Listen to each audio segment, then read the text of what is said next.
प्रेम से बोलिए उमा महेश्वर भगवान की जय। ओम नमो नारायणाय। हे प्रिय भक्तों, आज पूर्णिमा पर आइए सुनते हैं पूर्णिमा की बड़ी ही दुर्लभ और पावन कथा। जय श्री गणेश। द्वापर युग में एक समय की बात है कि मैया यशोदा ने भगवान श्री कृष्ण से कहा कि हे कृष्ण, तुम सारे संसार के उत्पन्न करता, पोषक तथा संहार करता हो।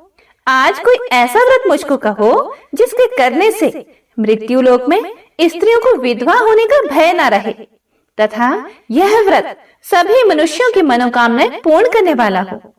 श्री कृष्ण कहने लगे कि हे माता, तुमने अति सुंदर प्रश्न किया है। मैं तुमसे ऐसे ही व्रत को सविस्तार कहता हूँ। सौभाग्य की प्राप्ति के लिए स्त्रियों को 32 पूर्णमासियों का व्रत करना चाहिए। इस व्रत के करने से स्त्रियों को सौभाग्य संपत्ति मिलती है। यह व्रत अचल सौभाग्य देने वाला एवं भगवान शिव के प्रति मनुष्य मात्र की भक्ति को बढ़ाने वाला है। यह सुनकर यशोदा जी श्री कृष्ण से बोली, हे कृष्ण, सबसे पहले इस व्रत को मृत्यु लोक में किसने किया था और इसके विषय में भी मुझे विस्तार पूर्वक कहो। तब श्री कृष्ण जी कहने लगे कि हे माता, सुनो। इस पृथ्वी पर एक अत्यंत प्रसिद्ध राजा चंद्रहास से पालित अनेक प्रकार के रत्नों से परिपूर्ण कार्तिका नाम की एक नगरी थी। वहां पर एक धनेश्वर नाम का एक ब्राह्मण रहता था और उसकी पत्नी अति सुशीला रूपवती थी। दोनों ही उस नगरी में बहुत प्यार से रहते थे। घर में उसके धन धान्य की कोई कमी नहीं थी। बस उन दोनों को एक बड़ा दुख था कि उनके पास कोई संतान नहीं थी। इस दुख से वो बहुत ज्यादा दुखी रहते थे। एक समय की बात है कि एक बड़ा तपस्वी योगी उस नगरी में आया। वह योगी उस ब्राह्मण के घर को छोड़कर अन्य सभी घरों से भिक्षा लाकर भोजन खाया करता था। रूपवती से वह भिक्षा नहीं लिया करता था। उस योगी ने एक दिन रूपवती से भिक्षा ना लेकर किसी अन्य घर से भिक्षा लेकर गंगा किनारे जाकर भिक्षा से प्राप्त अन्न को प्रेम पूर्वक खा रहा था कि धनेश्वर ने योगी का यह सब कार्य किसी प्रकार से देख लिया। अपनी भिक्षा के अनादर से दुखी होकर धनेश्वर उन योगी से बोला, हे महात्मन, आप सभी घरों से भिक्षा लेते हैं किंतु मेरे घर की भिक्षा कभी भी नहीं लेते। आप ऐसा क्यों करते हैं? इसका कारण क्या है? योगी ने कहा कि निःसंतान के घर की भीख पतितों के अन्न के तुल्य होती है और जो पतितों का अन्न खाता है वह भी पतित अर्थात भ्रष्ट हो जाता है। क्योंकि तुम निःसंतान हो, इसीलिए भ्रष्ट हो जाने के भय से मैं तुम्हारे घर की भिक्षा नहीं लेता हूँ। यह बात सुनकर धनेश्वर बहुत दुखी हुआ और हाथ जोड़कर योगी के पैरों में गिर पड़ा तथा आर्त भाव से कहने लगा, हे महाराज, यदि ऐसा है तो आप मुझको पुत्र प्राप्ति का कोई उपाय बताइए। आप तो सर्वज्ञ हैं, मुझ पर अवश्य ही यह कृपा कीजिए। धन की मेरे घर में कोई भी कमी नहीं है, परंतु मैं पुत्र न होने के कारण बहुत ज्यादा दुखी हूँ। आप मेरे इस दुख का हरण करें। आप समर्थवान हैं। यह सुनकर योगी कहने लगा, हे ब्राह्मण, तुम चंडी की आराधना करो। यह सुनकर वह अपने घर चला गया और घर जाकर उसने अपनी पत्नी से यह सब वृतांत कहा और स्वयं तप के निमित्त वन में चला गया। वन में जाकर उसने चंडी की उपासना की और उपवास किया। चंडी ने 16वें दिन उसको स्वप्न में दर्शन दिया और कहा, हे धनेश्वर, जा, तेरे पुत्र होगा, परंतु वह 16 वर्ष की आयु में ही मृत्यु को प्राप्त हो जाएगा। यदि तुम दोनों स्त्री पुरुष 32 पूर्णमासियों का व्रत विधि पूर्वक करोगे तो वह दीर्घ आयु होगा। जितनी तुम्हारी सामर्थ्य हो, आटे के दिए बनाकर शिव जी का पूजन करना। सुबह होने पर इस स्थान के समीप ही तुम्हें एक आम का वृक्ष दिखाई देगा। उस पर तुम चढ़कर एक फल तोड़कर शीघ्र अपने घर चले जाना। अपनी पत्नी से सब वृतांत कहना। ऋतु स्नान के पश्चात वह स्वच्छ होकर श्री शंकर जी का ध्यान करके उस फल को खा लेगी। तब शंकर भगवान की कृपा से उसको गर्भ हो जाएगा। जब वह ब्राह्मण सुबह उठा तो उसने उस स्थान के पास ही एक आम का वृक्ष देखा, जिस पर एक अत्यंत सुंदर आम का फल लगा हुआ था। उस ब्राह्मण ने उस आम के वृक्ष पर चढ़कर उस फल को तोड़ने का प्रयास किया, लेकिन वृक्ष पर कई बार प्रयास करने पर भी वह नहीं चढ़ पाया। तब तो उस ब्राह्मण को बहुत चिंता होने लगी और विघ्न विनाशक श्री गणेश जी की वंदना करने लगा। हे दयानिधे, अपने भक्तों के विघ्नों का नाश करके उनके मंगल कार्यों को करने वाले, दुष्टों का नाश करने वाले, रिद्धि सिद्धि के देने वाले, आप मुझ पर कृपा करके इतना बल दें कि मैं अपने मनोरथ को पूर्ण कर सकूं। इस प्रकार गणेश जी की प्रार्थना करने पर उनकी कृपा से, गणपति जी की कृपा से धनेश्वर वृक्ष पर चढ़ गया और उसने एक अति सुंदर आम का फल देखा। उसने विचार किया कि जो वरदान से फल मिला था वह यह है और कोई फल दिखाई नहीं देता। उस धनेश्वर ब्राह्मण ने जल्दी से उस फल को तोड़कर अपनी पत्नी को लाकर दे दिया और उसकी पत्नी ने अपने पति के कहे अनुसार उस फल को खा लिया और वह गर्भवती हो गई। देवी जी की असीम कृपा से उसे एक अत्यंत सुंदर पुत्र उत्पन्न हुआ, जिसका नाम उन्होंने देवी दास रखा। माता पिता के हर्ष और शोक के साथ वह बालक शुक्ल पक्ष के चंद्रमा की भांति अपने पिता के घर में बढ़ने लगा। भवानी की कृपा से वह बालक बहुत ही सुंदर, सुशील और विद्या पढ़ने में बहुत ही निपुण हो गया। दुर्गा जी की आज्ञा अनुसार उसकी माता ने 32 पूर्णमासी का व्रत रखना शुरू कर दिया, जिससे उसका पुत्र बड़ी आयु वाला हो जाए। जैसे ही उनके पुत्र देवीदास को 16वां वर्ष लगा तो उनके माता पिता को बड़ी चिंता हो गई कि कहीं उनके पुत्र की इस वर्ष मृत्यु न हो जाए। इसीलिए उन्होंने अपने मन में विचार किया कि यदि यह दुर्घटना उनके सामने हो गई तो वे कैसे सहन कर सकेंगे। फिर उन्होंने देवीदास के मामा को बुलाया और कहा कि हमारी इच्छा है कि देवीदास 1 वर्ष तक काशी में जाकर विद्या अध्ययन करे और उसको अकेला भी नहीं छोड़ना चाहिए। इसीलिए साथ में तुम चले जाओ और 1 वर्ष के बाद इसको वापस लौटा लाना। सब प्रबंध करके उसके माता पिता ने काशी जाने के लिए देवीदास को एक घोड़े पर बैठाकर उसके मामा को उसके साथ भेज दिया। लेकिन यह बात उसके मामा या किसी और से नहीं कही। फिर धनेश्वर ने अपनी पत्नी के साथ मिलकर अपने पुत्र की मंगल कामना तथा दीर्घ आयु के लिए भगवती दुर्गा की आराधना और पूर्णमासियों का व्रत करना शुरू कर दिया। इस प्रकार बराबर 32 पूर्णमासी का व्रत पूरा किया। कुछ समय के बाद एक दिन वह दोनों मामा भांजा मार्ग में रात्रि बिताने के लिए किसी गांव में ठहरे हुए थे। उस दिन उस गांव में एक ब्राह्मण की अत्यंत सुंदरी, सुशीला, विदुषी और गुणवती कन्या का विवाह होने वाला था। जिस धर्मशाला के अंदर वर और उसकी बारात ठहरी हुई थी, उसी धर्मशाला में देवीदास और उसके मामा भी ठहरे हुए थे। संयोगवश कन्या को तेल आदि चढ़ाकर मंडप आदि का कृत्य किया गया तो लगन के समय वर को धनुर्वात हो गया, मतलब एक प्रकार का रोग जिसमें हड्डियां टेढ़ी हो जाती हैं, लकवा हो गया। फिर वर के पिता ने अपने कुटुंबियों से परामर्श करके निश्चय किया कि यह देवीदास मेरे पुत्र जैसा ही सुंदर है, मैं इसके साथ ही लगन करा दूं और बाद में विवाह के जो अन्य कार्य होंगे वो मेरे लड़के के साथ हो जाएंगे। ऐसा सोचकर देवीदास के मामा से जाकर बोला कि तुम थोड़ी देर के लिए अपने भांजे को हमें दे दो, जिससे विवाह के लगन का सब कृत्य सुचारू रूप से हो सके। तब उसका मामा कहने लगा कि जो कुछ भी मधुपर्क आदि कन्यादान के समय वर को मिले वह सब हमें दे दिया जाए, तो मेरा भांजा इस बारात का दूल्हा बन जाएगा। मामा को लालच आ गया था। यह बात वर के पिता ने स्वीकार कर ली।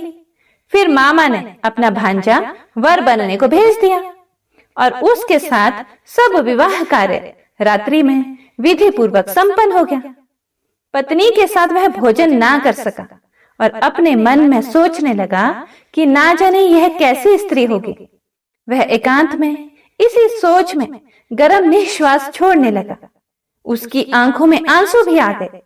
तब वधू ने पूछा कि क्या बात है, आप इतने उदासीन व दुखी क्यों हो रहे हैं? तब उसने सब बातें जो वर के पिता व उसके मामा में हुई थी उस दुल्हन को बता दी। तब वह कन्या कहने लगी कि यह ब्रह्म विवाह के विपरीत हो कैसे सकता है? देव, ब्राह्मण और अग्नि के सामने मैंने आपको ही अपना पति बनाया है, इसीलिए आप ही मेरे पति हैं। मैं आपकी ही पत्नी रहूंगी, किसी अन्य की कदापि नहीं बनूंगी। तब देवीदास ने कहा, ऐसा मत करिए, ऐसा मत कहिए, क्योंकि मेरी आयु बहुत थोड़ी सी है। मेरे पश्चात आपकी क्या गति होगी? इन बातों को अच्छी तरह से विचार कर लीजिए। परंतु वह लड़की तो बहुत ही दृढ़ विचार वाली थी। बोली कि जो आपकी गति होगी वही मेरी गति होगी।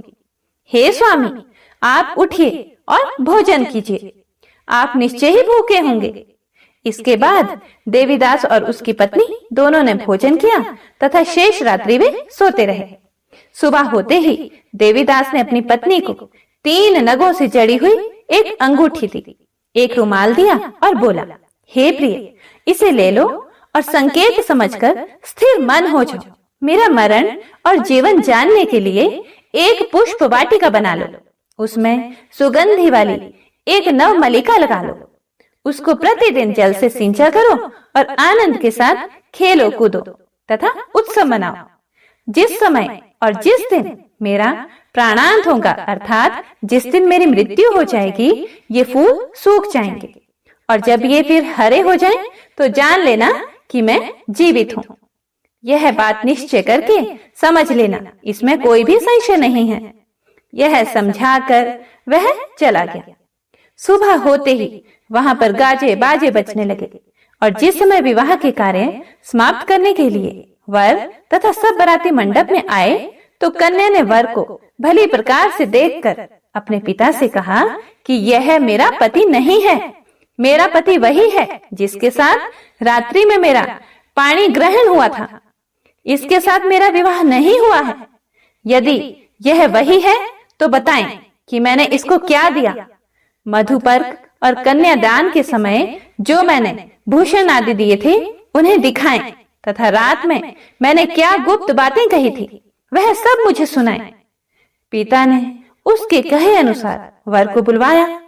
कन्या की यह बातें सुनकर वह कहने लगा कि मैं तो कुछ भी नहीं जानता। इसके पश्चात लज्जित होकर वह अपना समूह लेकर वहां से चला गया और सारी बारात भी अपमानित होकर वहां से लौट गई। भगवान श्री कृष्ण बोले, हे माता, इस प्रकार देवीदास काशी विद्या अध्ययन के लिए चला गया। जब कुछ समय बीत गया तो काल से प्रेरित होकर एक सांप रात्रि के समय उसको डसने के लिए वहां पर आया। उस विषधर के प्रभाव से उसके शयन का स्थान चारों ओर से विष की ज्वाला से विषैला हो गया, लेकिन व्रतराज के प्रभाव से उसको काटने न पाया, क्योंकि पहले ही उसकी माता ने 32 पूर्णिमा का व्रत कर रखा था। इसके बाद मध्याह्न के समय स्वयं काल वहां पर आया और उसके शरीर से उसके प्राणों को निकालने की कोशिश करने लगा, जिससे वह मूर्छित होकर पृथ्वी पर गिर पड़ा। भगवान की कृपा से उसी समय पार्वती जी के साथ श्री शंकर जी वहां पर आ गए। उसको मूर्छित दशा में देखकर पार्वती जी ने भगवान शंकर से प्रार्थना की कि हे महाराज, इस बालक की माता ने पहले 32 पूर्णिमा का व्रत किया था, जिसके प्रभाव से हे भगवान आप इसको प्राण दे दें। भवानी के कहने पर भक्त वत्सल भगवान श्री शिव जी ने उसको प्राण दान दे दिया। इस व्रत के प्रभाव से काल को भी पीछे हटना पड़ा और देवीदास स्वस्थ होकर बैठ गया। उधर उसकी पत्नी उसके काल की प्रतीक्षा किया करती थी। जब उसने देखा कि उस पुष्प वाटिका में पत्र पुष्प कुछ भी नहीं रहे, तो उसको अत्यंत आश्चर्य हुआ और जब वह वैसे ही हरी भरी हो गई, तो वह जान गई कि वह जीवित हो गए हैं। यह देखकर वह बहुत खुश मन से अपने पिता से कहने लगी कि पिताजी, मेरे पति जीवित हैं, आप उनको ढूंढिए। जब 16वां वर्ष व्यतीत हो गया तो देवीदास भी अपने मामा के साथ काशी से चल दिया। इधर उसे ससुर उसको ढूंढने के लिए अपने घर से जाने वाले ही थे कि वह दोनों मामा भांजा वहां पर आ पहुंचे। उसको आया देखकर उसका ससुर बड़ी प्रसन्नता के साथ अपने घर में ले गया। उस समय नगर के निवासी भी वहां इकट्ठे हो गए और सब ने निश्चय किया कि अवश्य ही इसी बालक के साथ इस कन्या का विवाह हुआ था। उस बालक को जब कन्या ने देखा तो उसने पहचान लिया और कहा कि यह तो वही है जो संकेत करके गए थे। उसके बाद सभी कहने लगे कि भला हुआ जो यह आ गया, और सब नगरवासियों ने बहुत खुशियां मनाई, आनंद मनाया। कुछ दिन के बाद देवीदास अपनी पत्नी और मामा के साथ अपने ससुर के घर से बहुत सा उपहार आदि लेकर अपने घर के लिए प्रस्थान कर दिया। जब वह अपने गांव के निकट आया तो कई लोगों ने उसको देखकर उसके माता पिता को पहले ही जाकर खबर दे दी कि तुम्हारा बेटा देवीदास अपनी पत्नी और मामा के साथ आ रहा है। ऐसा समाचार सुनकर पहले तो उन्हें विश्वास ही नहीं हुआ, लेकिन जब और लोगों ने भी आकर उनकी बात का समर्थन किया तो उनको बड़ा आश्चर्य हुआ। लेकिन थोड़ी देर में देवीदास ने आकर अपने माता पिता के चरणों में अपना सिर रखकर प्रणाम किया और उसकी पत्नी ने अपने सास ससुर के चरणों को स्पर्श किया। तो माता पिता ने अपने पुत्र और पुत्र वधू को अपने हृदय से लगा लिया और दोनों की आंखों में प्रेम के आंसू बह गए। अपने पुत्र और पुत्र वधू के आने की खुशी में धनेश्वर ने बड़ा भारी उत्सव किया और ब्राह्मणों को भी बहुत सा दान दक्षिणा देकर प्रसन्न किया। श्री कृष्ण जी कहने लगे कि इस प्रकार धनेश्वर 32 पूर्णिमाओं के व्रत के प्रभाव से पुत्रवान हो गया। जो भी स्त्रियां इस व्रत को करती हैं, वे जन्म जन्मांतर में वैधव का दुख नहीं भोगती और सदैव सौभाग्यवती रहती हैं। यह मेरा वचन है, इसमें कोई भी संदेह नहीं मानना। यह व्रत पुत्र पौत्रों को देने वाला तथा संपूर्ण मनोकामनाओं को पूर्ण करने वाला है। 32 पूर्णिमाओं के व्रत करने से व्रती की सब इच्छाएं भगवान शिव की कृपा से पूर्ण हो जाती हैं। प्रेम से बोले शंकर भगवान की जय, माता पार्वती की जय। एक अन्य कथा के अनुसार पूर्णिमा व्रत की जो लौकिक कथा आती है वह इस प्रकार है। हर महीने में पड़ने वाली पूर्णिमा तिथि पर व्रत करने से भगवान विष्णु और माँ लक्ष्मी की विशेष कृपा प्राप्त होती है। माँ लक्ष्मी और श्री हरि की इसी कृपा को प्राप्त करने के लिए एक साहूकार की दोनों बेटियां हर पूर्णिमा को व्रत किया करती थी। इन दोनों बेटियों में बड़ी बेटी पूर्णिमा का व्रत पूरे विधि विधान से करती थी और पूरा व्रत करती थी। वहीं पर छोटी बेटी व्रत तो करती थी, लेकिन नियमों को आडंबर मानती थी और नियमों को सही से पालन नहीं करती थी। समय बीतता गया, दोनों विवाह करने योग्य हो गई। जब दोनों बेटियां विवाह योग्य हुई तो साहूकार ने अपनी दोनों बेटियों का विवाह कर दिया। बड़ी बेटी के घर में समय पर एक स्वस्थ संतान का जन्म हुआ। संतान का जन्म छोटी बेटी के घर में भी हुआ, लेकिन उसकी संतान पैदा होते ही दम तोड़ देती थी। 2-3 बार ऐसा होने पर उसने एक ब्राह्मण को बुलाकर अपनी सारी बात कही, अपनी व्यथा कह दी और धार्मिक उपाय पूछा। उसकी सारी बात सुनकर और कुछ प्रश्न पूछने के बाद ब्राह्मण ने उससे कहा कि तुम पूर्णिमा का अधूरा व्रत करती हो, इसी कारण से तुम्हारा व्रत फलित नहीं होता है और तुम्हें अधूरे व्रत का दोष लगता है। ब्राह्मण की बात सुनकर छोटी बेटी ने पूर्णिमा व्रत पूरे विधि विधान से करने का निर्णय लिया, लेकिन पूर्णिमा आने से पहले ही उसने एक बेटे को जन्म दिया। जन्म लेते ही बेटे की मृत्यु हो गई। इस पर उसने अपने बेटे के शव को एक पीढ़े पर रख दिया और ऊपर से एक कपड़ा इस प्रकार से ढक दिया कि किसी को भी पता न चले। फिर उसने अपनी बड़ी बहन को बुलाया और बैठने के लिए वही पीढ़ा अपनी बहन को दे दिया। जैसे ही बड़ी बहन उस पीढ़े पर बैठने लगी, उसके लहंगे की किनारी बच्चे को छू गई और वह जीवित होकर तुरंत ही रोने लगा। इस पर बड़ी बहन पहले तो डर गई और फिर छोटी बहन पर बहुत गुस्सा हुई, बहुत क्रोधित होकर उसे डांटने लगी कि क्या तुम मुझ पर बच्चे की हत्या का दोष और कलंक लगाना चाहती हो? मेरे बैठने से यह बच्चा मर जाता तो? यह सुनकर छोटी बहन ने उत्तर दिया, यह बच्चा मरा हुआ तो पहले से ही था दीदी, आपके तप और स्पर्श के कारण तो यह जीवित हो गया है। पूर्णिमा के दिन जो तुम व्रत और तप करती हो, उसके कारण तुम दिव्य तेज से परिपूर्ण और पवित्र हो गई हो। अब मैं भी आपकी ही तरह व्रत और पूजन करूंगी। इसके बाद उसने पूर्णिमा व्रत विधि पूर्वक किया और इस व्रत के महत्व और फल का पूरे नगर में प्रचार किया। छोटी बहन को भी बहुत सुख प्राप्त हुआ और उसके यहाँ भी बहुत सुंदर संतान प्राप्त हुई और सभी प्रकार के सुखों को भोग करके दोनों बहनें अंत समय में वैकुंठ लोक को चली गई। जिस प्रकार माँ लक्ष्मी और श्री हरि ने साहूकार की बड़ी बेटी की कामना पूर्ण करके सौभाग्य प्रदान किया, वैसे ही हम पर भी कृपा करें। इस प्रकार इस व्रत की कथा को जो कोई भी सुनता या सुनाता है, उसकी सभी मनोकामनाएं पूर्ण हो जाती हैं। नैमिषारण्य तीर्थ में शौनक आदि 88,000 ऋषियों ने श्री सूत जी महाराज से पूछा कि हे प्रभु, इस कलयुग में वेद विद्या रहित मनुष्यों को प्रभु भक्ति किस प्रकार मिल सकती है तथा उनका उद्धार कैसे होगा? हे मुनि श्रेष्ठ, कोई ऐसा तप बताइए जिससे थोड़े समय में ही पुण्य मिले और मन वांछित फल भी मिल जाए। इस प्रकार की कथा सुनने की हम लोगों की बड़ी इच्छा है।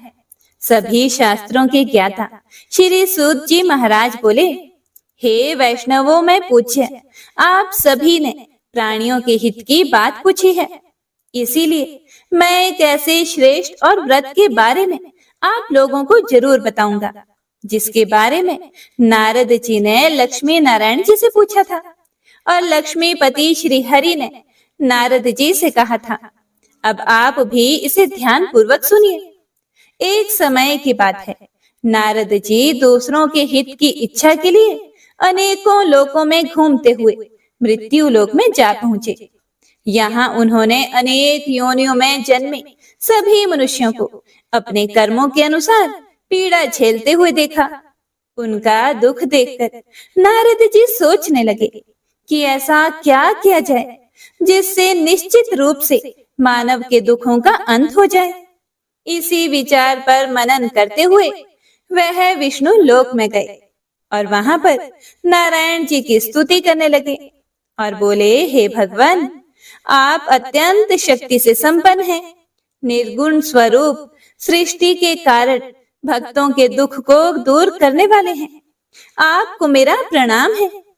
नारद जी की स्तुति सुनकर विष्णु भगवान बोले, हे मुनि श्रेष्ठ, आपके मन में क्या बात है, उसे आप निसंकोच कहें। इस पर नारद मुनि बोले कि मृत्यु लोक में अनेक योनियों में जन्मे मनुष्य अपने कर्मों के द्वारा अनेकों दुख से दुखी हो रहे हैं। हे मेरे प्रभु, आप तो यह बताइए कि वह मनुष्य थोड़े समय में ही, थोड़े प्रयास करके ही अपने दुखों से कैसे छुटकारा पा सकते हैं? तब भगवान श्री हरि विष्णु बोले, हे देवऋषि नारद, मनुष्यों की भलाई के लिए आपने बहुत ही उत्तम प्रश्न पूछा है। स्वर्ग लोक और मृत्यु लोक दोनों में ही एक दुर्लभ उत्तम व्रत है जो पुण्य देने वाला है। आज मैं प्रेम वश होकर तुमसे कहता हूँ, श्री सत्यनारायण भगवान का व्रत अच्छी तरह विधान पूर्वक करके मनुष्य तुरंत ही यहाँ सुख भोग कर मरने पर मोक्ष पाता है। हे प्रिय भक्तों, श्री सूत जी बोले कि हे ऋषियों, श्री हरि के वचन सुनकर नारद जी बोले कि उस व्रत का फल क्या है प्रभु, और उसका विधान क्या है? यह व्रत किसने किया था और इस व्रत को किस दिन करना चाहिए? आप सब कुछ हमें विस्तार पूर्वक बताएं। हे प्रिय भक्तों, नारद जी की बात सुनकर फिर श्री हरि विष्णु बोले कि हे नारद, दुख व शोक को दूर करने वाला, यह सभी स्थानों पर विजय दिलाने वाला है। मानव को भक्ति व श्रद्धा के साथ शाम को श्री सत्यनारायण भगवान की पूजा धर्म परायण होकर ब्राह्मणों व बंधुओं के साथ करने के साथ ही यथाशक्ति अनुसार भक्ति भाव से भगवान का भोग लगाना चाहिए। आरती करनी है और ब्राह्मणों सहित बंधु बांधवों को भी भोजन कराना है। उसके बाद स्वयं भोजन करना है, कीर्तन करना है और भजन के साथ भगवान की भक्ति में लीन हो जाना है।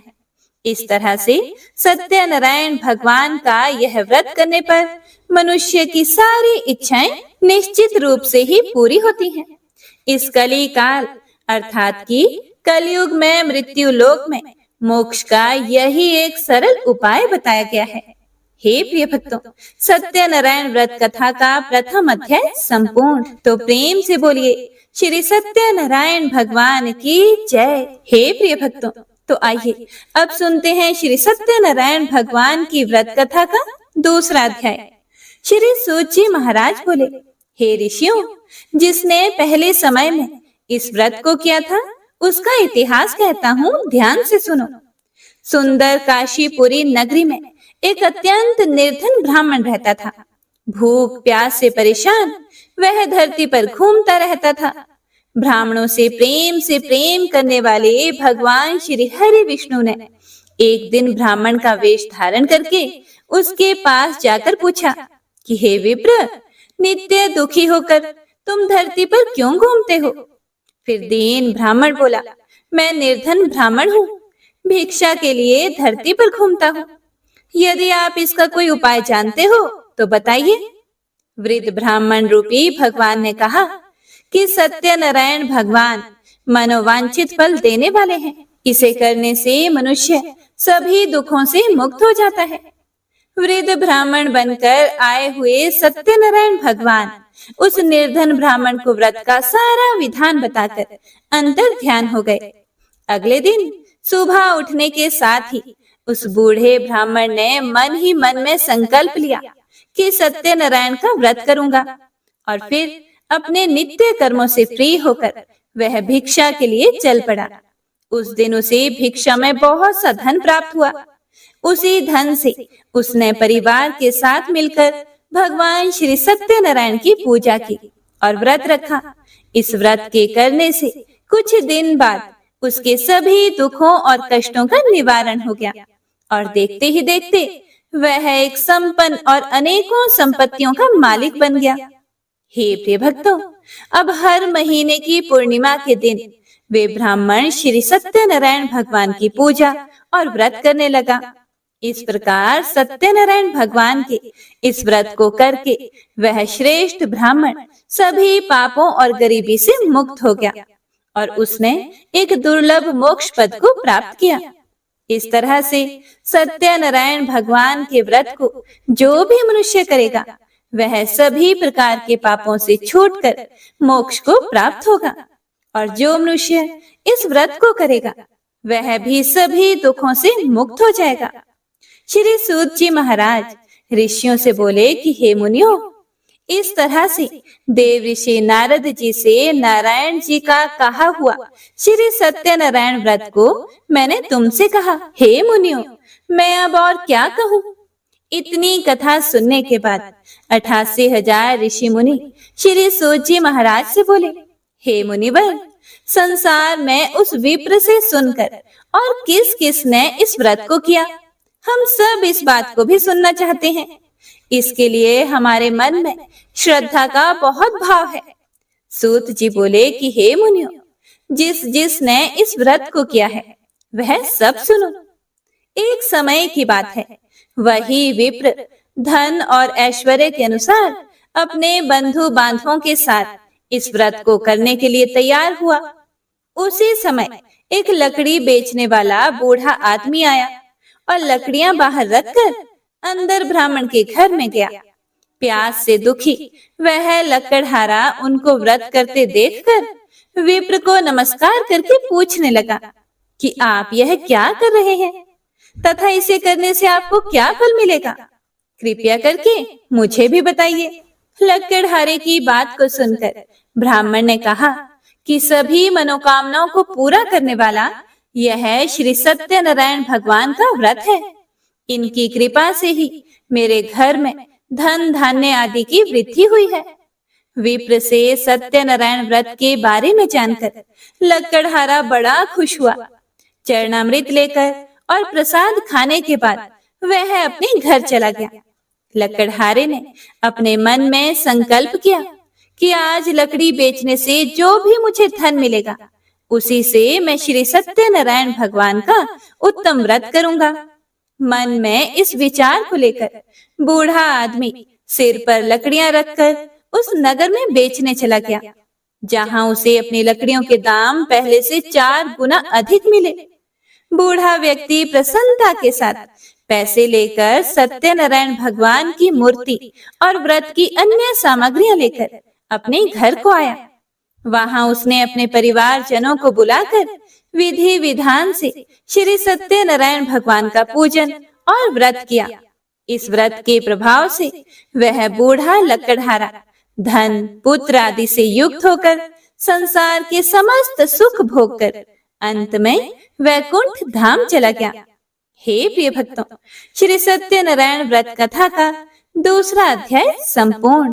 तो सभी प्रेम से बोलिए श्री सत्यनारायण भगवान की जय। तो आइए अब सुनते हैं श्री सत्यनारायण भगवान की व्रत कथा का तीसरा अध्याय। श्री सूत जी महाराज बोले, हे श्रेष्ठ मुनियों, अब आगे की कथा कहता हूँ, ध्यान से सुनो। पहले समय में उल्का मुख नाम का एक बुद्धिमान राजा था। वह सत्यवक्ता और जितेंद्रिय था। प्रतिदिन वह देव स्थानों पर जाता था और निर्धन व्यक्तियों को धन देकर उनके कष्ट दूर करता था। उसकी पत्नी कमल के समान मुख वाली तथा सती साध्वी थी। भद्रशिला नदी के तट पर उन दोनों ने श्री सत्यनारायण भगवान का व्रत किया। उसी समय साधु नाम का एक वैश्य आया। उसके पास व्यापार करने के लिए बहुत सा धन भी था। राजा को व्रत करते देखकर वह विनय के साथ पूछने लगा कि हे राजन, भक्ति भाव से पूर्ण होकर आप यह क्या कर रहे हैं? मैं सुनने की इच्छा रखता हूँ, कृपा करके मुझे भी बताइए। राजा बोला, मैं अपने बंधु बांधवों के साथ पुत्र आदि की प्राप्ति के लिए श्री सत्यनारायण भगवान का व्रत और पूजन कर रहा हूँ। राजा के वचन सुनकर साधु आदर से बोला, हे राजन, मुझे इस व्रत का सारा विधान कहिए। मैं भी इस व्रत को करूंगा। मेरी भी संतान नहीं है और इस व्रत को करने से निश्चित रूप से मुझे संतान की प्राप्ति होगी। राजा से व्रत का सारा विधान सुनकर व्यापार से निवृत्त होकर वह अपने घर को गया और घर पहुंचकर साधु ने वह सारी बात अपनी पत्नी को बता दी। पत्नी को संतान देने वाले इस व्रत का वर्णन कह सुनाया और कहा कि जब मेरी संतान होगी तब मैं भी इस व्रत को करूंगा। साधु ने इस तरह के वचन अपनी पत्नी लीलावती से कहे। एक दिन लीलावती पति के साथ आनंदित होकर सांसारिक धर्म में प्रवृत्त होकर सत्यनारायण भगवान की कृपा से गर्भवती हो गई। 10वें महीने उसके गर्भ से एक सुंदर कन्या ने जन्म लिया। माता पिता ने अपनी कन्या का नाम कलावती रखा। एक दिन कलावती की माँ लीलावती ने अपने पति को याद दिलाया कि आपने श्री सत्यनारायण भगवान के जिस व्रत को करने का संकल्प किया था उसे करने का समय आ गया है। अब इस व्रत को कीजिए। फिर साधु बोला कि हे प्रिय, इस व्रत को मैं उसके विवाह पर करूंगा। इस प्रकार अपनी पत्नी को आश्वासन देकर वह नगर को चला गया। इधर कन्या कलावती पिता के घर में जल्दी जल्दी बढ़ने लगी। उसके बाद धर्मज्ञ साधु ने नगर में सखियों के साथ क्रीड़ा करती हुई अपनी कन्या को विवाह योग्य देखकर आपस में मंत्रणा करके अपने दूत से बोले, कन्या विवाह के लिए श्रेष्ठ वर की खोज करो। दूत से ऐसा कहकर शीघ्र ही उसे भेज दिया। उसकी आज्ञा पाकर वह दूत कांचन नामक नगर में गया। वहां से एक वणिक का पुत्र लेकर आया। उस साधु ने उस वणिक के पुत्र को सुंदर और गुणों से संपन्न देखकर अपनी जाति के लोगों तथा बंधु बांधवों के साथ संतुष्ट चित होकर विधि विधान से वणिक पुत्र के हाथ में कन्या का दान कर दिया।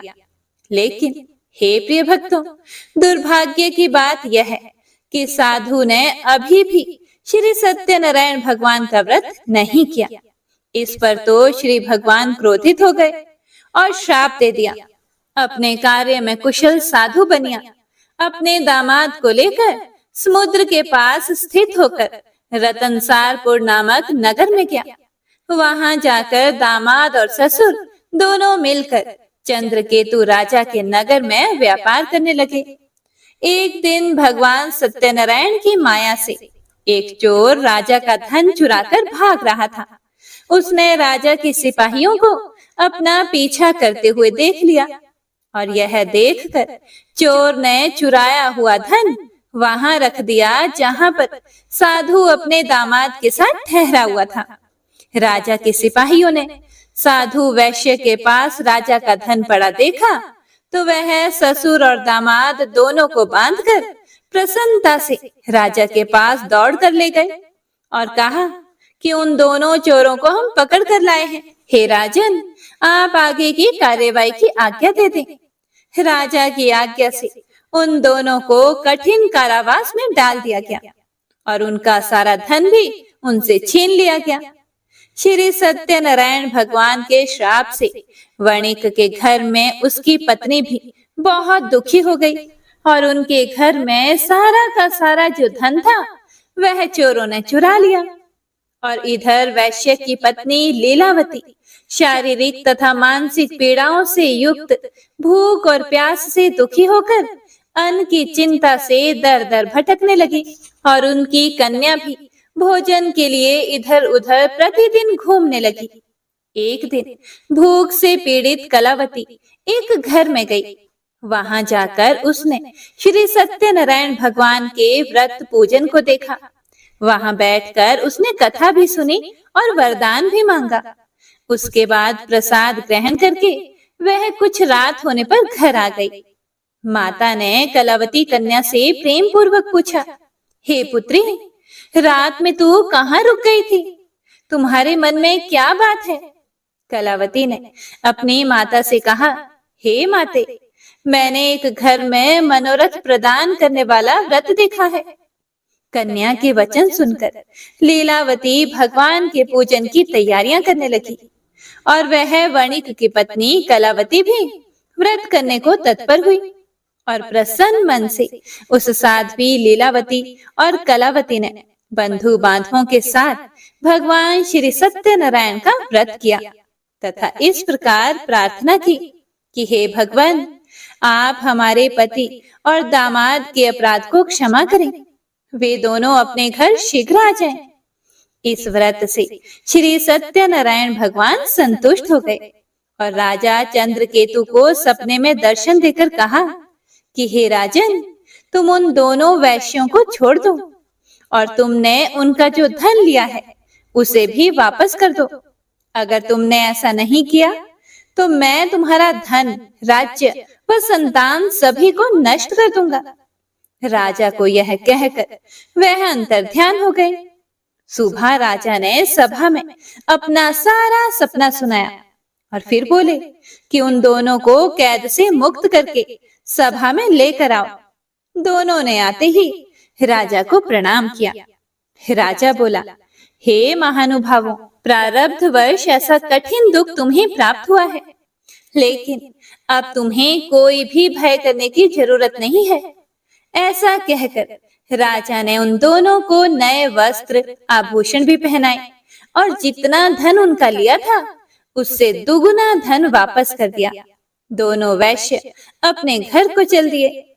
हे प्रिय भक्तों, श्री सत्यनारायण व्रत कथा का तीसरा अध्याय संपूर्ण। तो प्रेम से बोलिए श्री सत्यनारायण भगवान की जय। हे प्रिय भक्तों, श्री सत्यनारायण भगवान व्रत कथा का चौथा अध्याय शुरू होता है।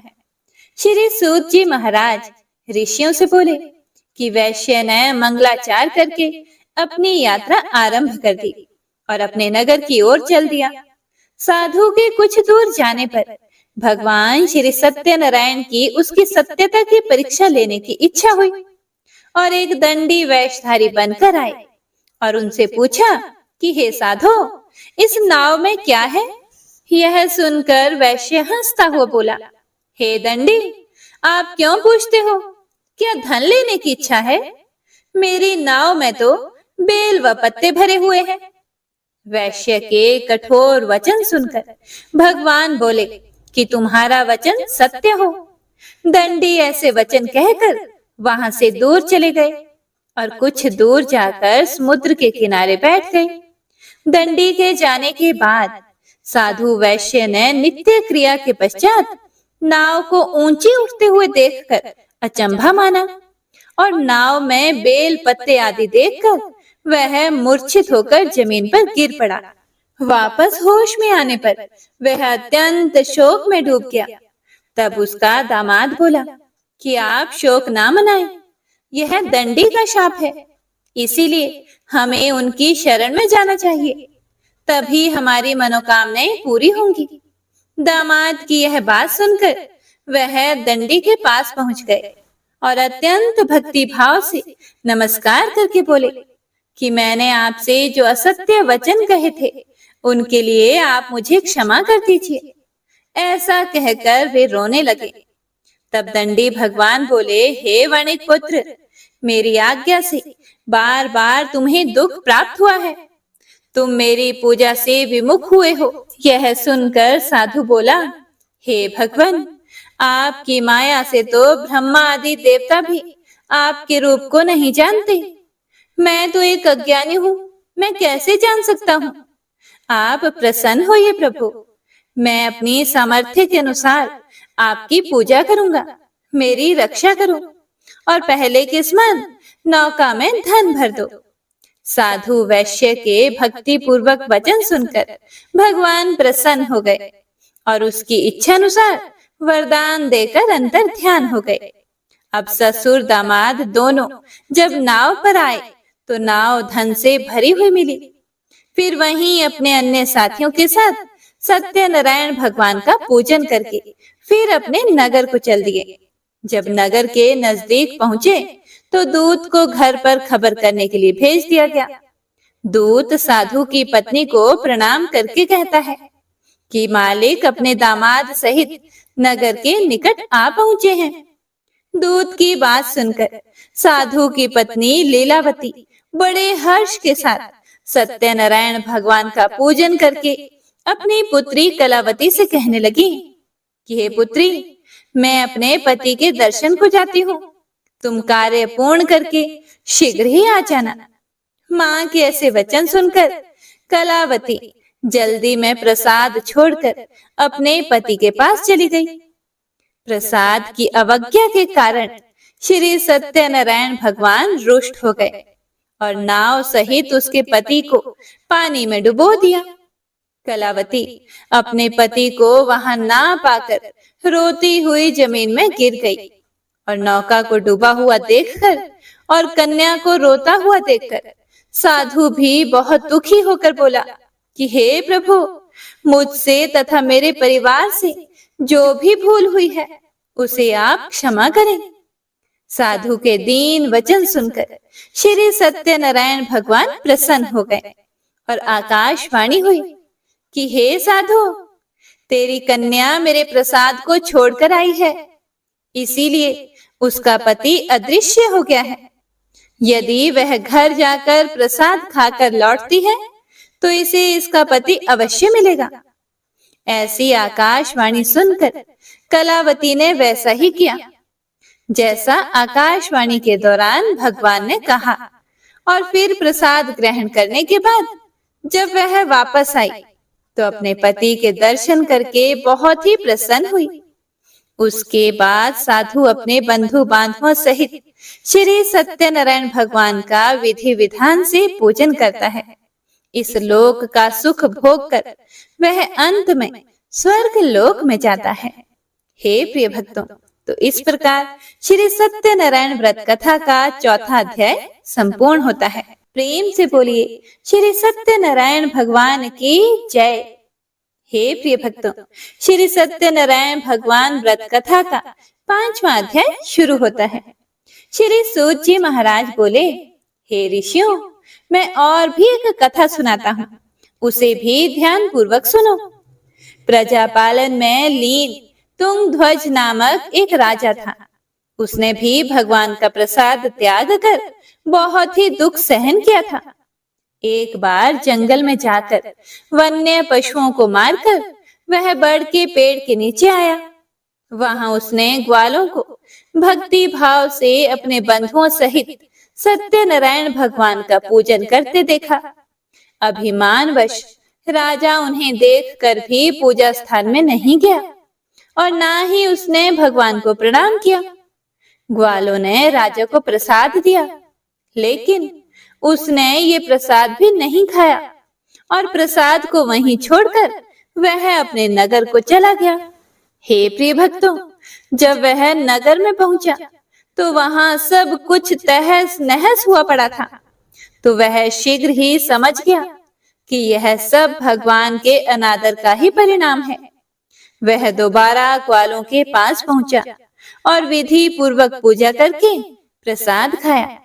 तो श्री सत्यनारायण भगवान की कृपा से सब कुछ पहले जैसा हो गया। दीर्घ काल तक सुख भोगने के बाद मरने के बाद उसे स्वर्ग लोक की प्राप्ति हुई। श्री सूत जी महाराज कहते हैं कि जो भी मनुष्य इस परम दुर्लभ श्री सत्यनारायण के व्रत को करता है और पुण्यमयी तथा फल प्रदायिनी भगवान की कथा को भक्ति युक्त होकर सुनता है, उसे भगवान श्री सत्यनारायण की कृपा से धन धान्य आदि की प्राप्ति होती है। दरिद्र धनवान हो जाता है, संतानहीन मनुष्य को संतान सुख मिलता है और बंधन में पड़ा हुआ बंधन से मुक्त हो जाता है। डरा हुआ व्यक्ति भय मुक्त हो जाता है। यह सत्य बात है, इसमें कोई भी संशय नहीं है। इस लोक में वह सभी इच्छित फलों का भोग प्राप्त करके अंत में सत्यपुर वैकुंठ लोक को जाता है। श्री सूत जी महाराज बोले कि इस प्रकार मैंने आप लोगों से भगवान श्री सत्यनारायण के व्रत को कहा, जिसे करके मनुष्य सभी दुखों से मुक्त हो जाता है। हे श्रेष्ठ मुनियों, जो भी मनुष्य नित्य भगवान श्री सत्यनारायण की इस व्रत कथा को पढ़ता या सुनता है, भगवान श्री सत्यनारायण की कृपा से उसके सभी पाप नष्ट हो जाते हैं। हे मुनीश्वरों, पूर्व काल में जिन लोगों ने भगवान श्री सत्यनारायण का व्रत किया था, उनके अगले जन्म का वृतांत कहता हूँ, आप लोग ध्यान से सुने। वृद्ध शतानंद ब्राह्मण ने सुदामा का जन्म लेकर मोक्ष की प्राप्ति की। लकड़हारे ने अगले जन्म में निषाद बनकर मोक्ष प्राप्त किया। उल्का मुख नाम का राजा दशरथ होकर वैकुंठ को गए। साधु नाम के वैश्य ने मोरध्वज बनकर अपने पुत्र को आरे से चीरकर मोक्ष पाया।